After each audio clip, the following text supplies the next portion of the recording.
안녕하세요. 국내외 격투기 경기 흐름 분석과 결과 예측의 전문가를 꿈꾸는 양양펀치 아카데미의 양펀치입니다.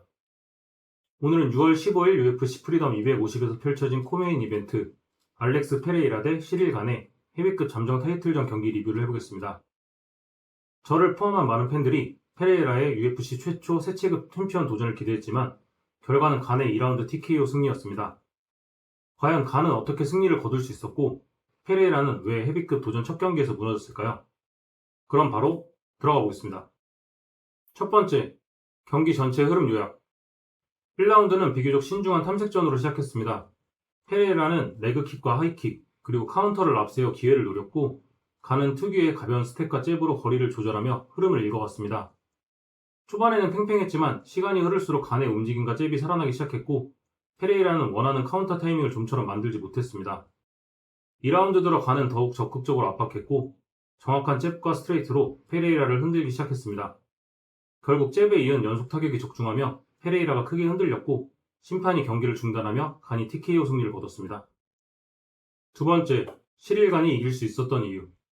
가장 큰 이유는 헤비급 경험 차이였습니다. 간은 이미 여러 차례 타이틀전을 치른 헤비급 최상위권 선수이고 헤비급 특유의 거리와 리듬을 누구보다 잘 이해하고 있습니다. 반면 페레이라는 이번이 UFC 헤비급 데뷔전이었습니다. 두 번째 이유는 잽의 완벽한 활용입니다. 간은 뛰어난 잽을 활용해 경기 내내 페레이라의 리듬을 무너뜨렸습니다. 무리하게 들어가지 않으면서도 계속 먼저 타격을 적중시켰고 페레이라가 카운터를 낼 타이밍 자체를 빼앗았습니다. 세 번째 이유는 스피드 우위였습니다. 헤비급 선수답지 않은 스피드와 푸더크까지 더해지며 경기 주도권은 점점 간 쪽으로 넘어갔습니다. 마지막으로 테이크다운 시도입니다. 실제로 테이크다운 자체는 나오지 않았지만 시도 자체가 중요했습니다.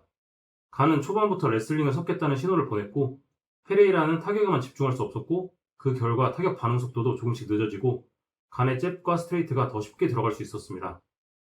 세 번째, 알렉스 페레이라가 패배한 이유. 가장 큰 원인은 헤비급 적응 문제였습니다. 체격 자체는 헤비급에 맞췄지만 실전에서 느껴지는 거리감과 스피드, 압박은 라이트 헤비급과는 전혀 달랐습니다. 두 번째 이유는 카운터 기회를 만들지 못한 것입니다. 페레이라의 최고의 무기는 카운터입니다. 하지만 간은 무리하게 난타전을 벌이지 않았고 계속 움직이며 잽 중심으로 경기를 운영했습니다. 결국 페레이라는 자신이 가장 잘하는 상황을 만들지 못했고 점점 타격을 허용하며 흐름을 내주고 말았습니다. 세 번째 이유는 방어 반응이 늦었다는 것입니다. 간의 잽이 반복적으로 적중하며 페레이라의 리듬이 무너졌습니다. 특히 2라운드 들어 피격이 누적되며 방어 반응이 늦어졌고 결정적인 연타를 허용하며 경기가 끝났습니다. 마지막으로 논란이 된 후두부 타격입니다. 경기 이후 페레이라는 마무리 과정에서 간이 후두부를 가격하는 반칙을 여러 차례 사용했다며 즉각적인 재대결을 요구했고 일부 선수들과 관계자들 역시 해당 장면에 대한 의문을 제기했습니다. 하지만 공식 결과는 바뀌지 않았고 경기 자체의 흐름만 놓고 봐도 간이 전반적으로 우세했던 것은 사실입니다. 네 번째, 총평. 이번 경기는 단순히 페레이라가 진 경기가 아니라 헤비급 정상급 선수와 헤비급 데뷔전 선수의 차이가 드러난 경기였습니다. 간은 뛰어난 거리 조절과 잽, 스피드, 경기 운영 능력을 통해 자신이 왜 헤비급 최정상급 선수인지 다시 한번 증명했습니다. 반면 페레이라는 위대한 챔피언이지만 헤비급 정상에 오르기 위해서는 아직 적응해야 할 부분이 많다는 것을 보여줬습니다.